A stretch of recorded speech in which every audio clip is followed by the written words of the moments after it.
okay? All right, so thanks very much for tolerating me just before the most important session of the day, which is lunch. I'll try and keep it on track. So I've got the privilege of working with a group of people that are driving digital across our procurement and supply chain businesses in Shell. I'm going to show you a few slides. This very easy to read slide basically says don't make any investment decisions based on what you hear today. This is not an investment presentation. I'd just like to stop before I get into the detail and maybe share a little bit about what's going on at Shell at the moment. So we are in the process of implementing what we call Powering Progress, which is our strategy to accelerate the transition to a net zero carbon environment or business. And we've got a number of pillars around that, and central is the supply chain itself. My team is working with a bunch of people to help accelerate that transformation and deliver us into the new environment. It's quite an exciting time to be around this space because of the challenges of balancing the old kind of economy with the new economy. So in order to do that, we have a sort of a strategy that's built around three core areas in our digital space. So the first thematic area is what we call digitalising the supply chain. So we operate a number of supply chains for the business across assets and different business classes. And the digitalisation of those supply chains is about generating new revenue streams and also creating new business models in order to deliver on that powering progress position. Asset supply chains, for example, an asset might be a hydrocarbon asset, so a gas platform or a traditional oil platform. But we also have other supply chains, so development of a project and transformation of that into an operating business. We also have our wells supply chains, so this is the part of the business that helps us find and exploit the hydrocarbons. And we also have, increasingly, these interesting customer-supplier ecosystems. So very often we are now looking at working with our suppliers as a customer and our customers as a supplier. And part of the energy transition for us is going to be about how we help many of our suppliers. I was just listening with interest to the previous presentation, how we help them with their own energy transformation journey as well. And of course, all that's wrapped into operating as a strong player in society and providing energy and to those people that need it. The second thematic area that we are operating, this relates specifically to our procurement processes and procurement business. So our supply chain, our managed supply chain organization and our procurement organizations are one and the same. And one of the things that we try and do is make our procurement activities as efficient and as productive as possible. So we're somewhere around $40-odd billion of third-party spend goes on, obviously variable based on the business models and also the general economic environment. But internally, we are trying to look across the source-to-pay space and operate that as efficiently and as effectively as we possibly can. So we look very much at the contracting space, so making sure that we can comply with all the regulatory requirements and also the group risk framework, and we build what we call the CMCP. This is our commercial contracting process area, and then we build technology that layers on top of that. So our procurement professionals spend as much of their time creating value, delivering the powering progress position, rather than undertaking kind of administrative and burdensome activities. And then supporting that is the actual execution of the requisitioning and payment activity. So you've got lots of purchase orders going through the system, and you've got lots of suppliers that need to be paid. And what we don't want is for that to be a manual swivel chair type activity. So we try and automate that as much as we can. And then when you operate such a big supply chain, you generate a considerable volume of data. And so there are data that we use to operate our supply chain, and then there are data that we generate in the operation of the supply chain. And another area that we're looking at is how do we improve our decision-making based on the information and insight that we have in the system, and moving away from heuristic-based or experience-based decision-making, so getting a bit more scientific and data-driven. And this creates an environment where ultimately, we can operate our supply chain as lean and efficiently and effectively as possible.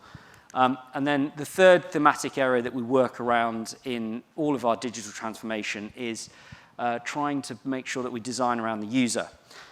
One of the kind of mistakes that I've made, that many other people have made in the past, is that you try and design the perfect process or the perfect system. And unfortunately, that very rational approach to technology misses out on the most important factor, which is the human factor. People are neither rational nor predictable in my experience, and certainly driven by emotion. And therefore, it's very often more effective to build a slightly inefficient process that people will use rather than a perfect process that people won't touch. So we've really put humans at the center of how we design everything we do from a process and systems perspective. We're also trying to leverage the power of digital and trying to free up folks to solve their own problems. So we've done a lot of work, particularly with robotic process automation, where we're trying to help our folks solve their own problems. We have a big DIY program, do-it-yourself technology program, where we give people tools so they can fix their own solutions so that you don't have to rely on central resources to get stuff done, because we're often quite burdensome and slow if we do that. And we've created like a user group. We call them our digital ninjas. These are folks that are just generally interested in building their own skills and solving real-world problems, either on their own or in partnership with the experts. We're also trying to mesh together a very complicated tech stack. So we've got something like 16, maybe 18 different ERPs that we operate, and then all of the connected applications that sit in those. You can very often ask someone to interact with 4 or 5, maybe 10 systems in a day. Just think of your own experiences when our friends at Microsoft just issue an update to email. It takes you probably about 2 or 3 hours to just familiarize yourself with all the new buttons. Now, if you can imagine if that's done over a very complex tech stack for many systems, that becomes quite difficult. So our aim is to try and create a single ecosystem with a single user interface for all of our source-to-pay activities. And then the final thing we always do is we try and focus on value. So let me talk about value. Mr. Jerry Maguire, great film. I didn't put the shouting in there. So we spend a lot of money on behalf of the business. It's not our money, it belongs to shareholders. And so one of the kind of criteria that we always use for any spend is that it generates some form of measurable return. And if we're going to transform the supply chain, we also need to be custodians of value. And so last year, the business saved or generated value in approximately $60 million from the work that we delivered, and that's a continuous cycle. We really worked hard moving from this kind of process forward, center-led way of working to one where we call it business back, where we go and talk to the business and we solve the problems that really matter to them. We try and standardize and simplify where possible because customization creates cost and inefficiency. And we really focus on data. One of our biggest problems in digital transformation, I've found, is the quality and the trust in the data. And we've spent a lot of time and effort trying to figure out how to get that right. And with millions and millions of transactions occurring, you can just imagine how many data errors that you can get as a consequence of that. And as I say, user experience is a key driver of everything that we do in terms of our design thinking. So a few things that I've learned over the few years that I've been lucky enough to be playing with digital, and I'll just point out I don't have a coding background, I don't have an IT background. I'm a 20-year sales and marketing person that sort of developed an interest in this probably about 10 years ago and gravitated in that space. So later, don't ask me any technical questions, please, because I'll be way out of my depth. But a few things that I've learned as we transform our supply chains. So, digital is an investment, but it takes long-term effort.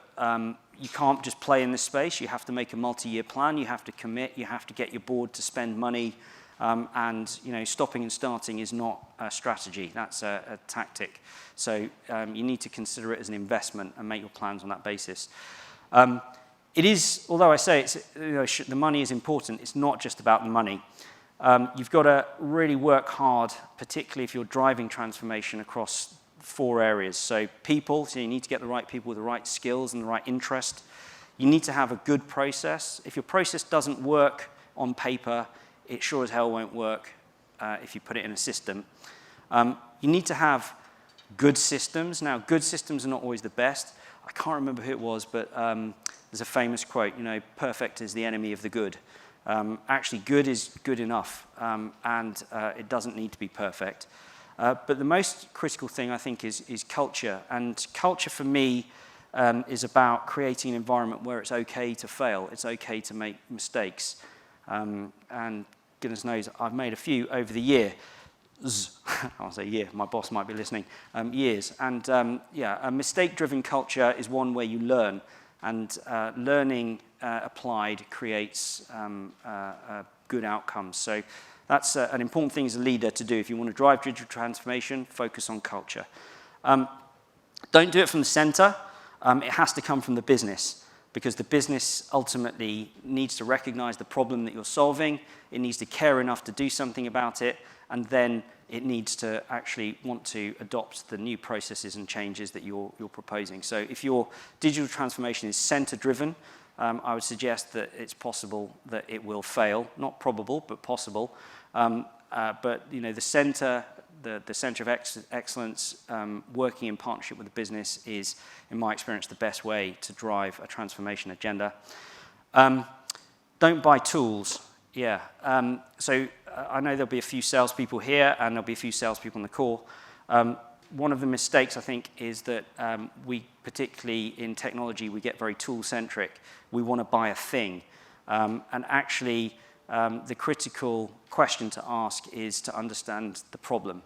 Because very often, the problem can be solved without a tool. I mean, there are many contract lifecycle management vendors out there that have made a lot of money basically selling someone a SharePoint site. So just think about what you're buying and why you're buying it before you start spending money. The biggest thing that I learned over the last few years particularly is whenever you see a change plan or a project plan, treble the time it'll take for change and engage and double the budget, because the human factors are the biggest single point of failure in technology transformation in my experience. And it's very, very easy to slash your budgets. We'll just do a little bit of a shorter hypercare period. We won't spend so much money on quality training materials, and that's actually a huge mistake. Coming back to the culture, being transparent about where you're failing, and that's where I've kind of bought in quite heavily over the last few years around agile projects. Not because I think agile necessarily is a better way of delivering things. In fact, sometimes waterfall is a much more powerful tool, but I just like the culture of transparency. And when you spend money and it doesn't work, rather than trying to hide that, make it visible and apply the learning. That's what I like about that part of agile. However, I come back to, all of us probably here are employed by someone or have someone's money invested in our business if we are self-employed or operating a startup. Good governance is critical when you're spending other people's money. And if you don't have governance around how you spend money and also how you measure your returns, you'll very quickly lose credibility, and the investment case for more funding goes away.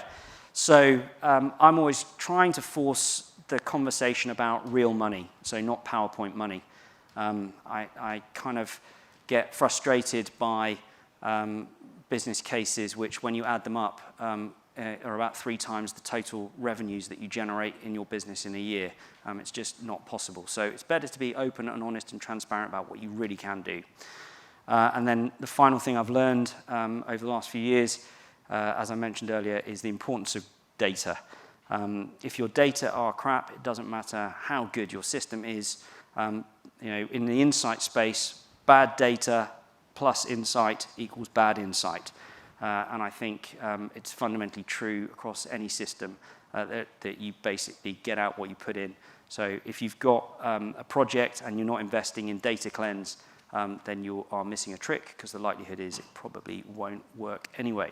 So those are a few points that I've learned over the way. Yeah, I'm open to asking or answering any questions that you may have, and hopefully sharing some learnings and networking with a few folks and finding some ideas of things that we could apply in the Shell environment. So thank you.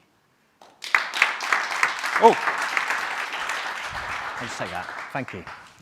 Okay, thank you, Fraser. I do have various questions. Well, I had one to start with, actually, talking about crap data. That's a technical term. Yeah, obviously, yeah. You said not to ask you any technical questions, but there's one here for you.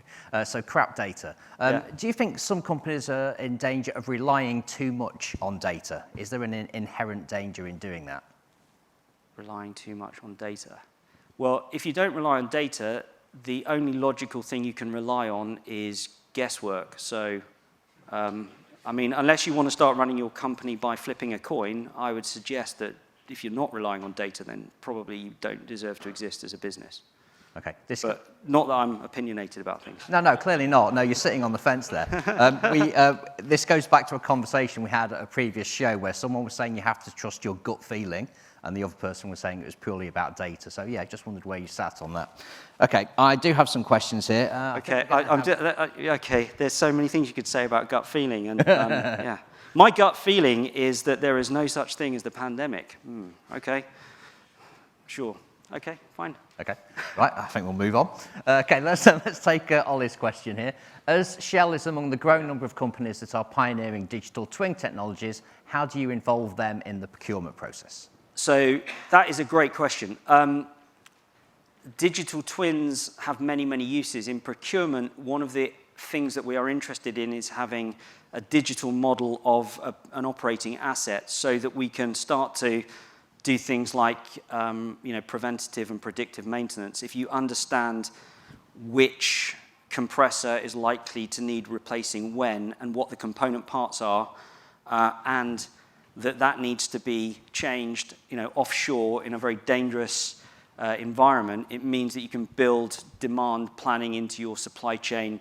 If you're then moving a boat or a helicopter or whatever it is that you're using to transport people and materials to that location, it makes it a hell of a lot easier to model all of the different interfaces. So yes, but we are still quite early in that space, and building a planning and scheduling technology that allows us to reduce the amount of materials movements and vehicle movements of all types is definitely something we're looking at, and which has a positive effect, of course, as we heard on previous presentations, around your energy consumption. So it's a big area for us, but we're still relatively early in the life cycle of it. Okay. And coming to this question here from Tom Taraniuk, a few speakers have mentioned the need for imperfect processes. How imperfect is acceptable, in your opinion, and what is the sweet spot? So a process that assures you compliance with the law, it's never acceptable to be imperfect, I would argue, but a process that allows you to operate an activity efficiently, and by me the measure of efficiency is value is greater than cost, then it's the old 80-20 thing. You get something to 80%, and the additional 20%, will it have a marginal effect on the output, or will it be transformational? And that's where you got to get to.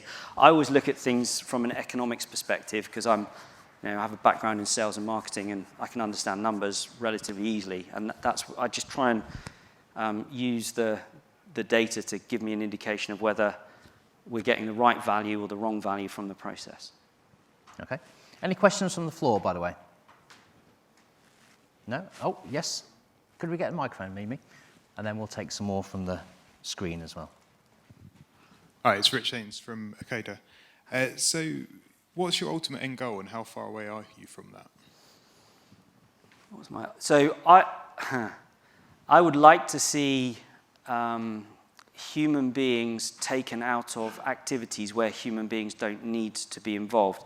I really like the story of Gary Kasparov playing chess against the IBM supercomputer, and he used to play it every year and beat it, and then it started beating him.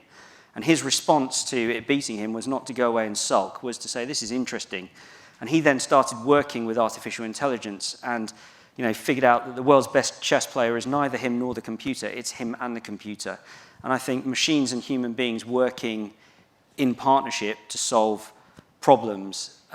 So I don't know whether that's, you can run your entire business with one person or you need 1,000. I don't know what it is, but I think finding the balance between the machine and the human is the vision that I'd like to get to. I don't know what it is. If anyone knows, please tell me. Okay, let's take the one from the top here. You mentioned mostly software tools as part of your digital transformation. Yeah. Is Shell currently leveraging IIoT in any way? Yeah, we're putting sensors in lots of machinery, particularly in the business assets that we operate. So that's going on. We even have, on the cell side, we have a technology called Machine Max, which you can put a sensor on, let's say you're a mining company, you've got a big digger. It puts it on there and it tells you when your engine needs, work or some excellent Shell lubricant and grease products, for example. So yeah, it is a big play for us, for sure, both on the buy side and the sell side. Okay. Let's take this one here. What data do you use for shortlisting suppliers to develop new revenue streams? Well, is anyone looking to get on our supplier roster? So the first point is a business problem. So you need to start with a business problem. And once you've articulated the business problem and you understand the potential solutions, you then execute a procurement process. So suppliers can either get onto our roster by going on the Shell website and registering as a supplier, or you can identify a business problem and bring it to us and we will consider it.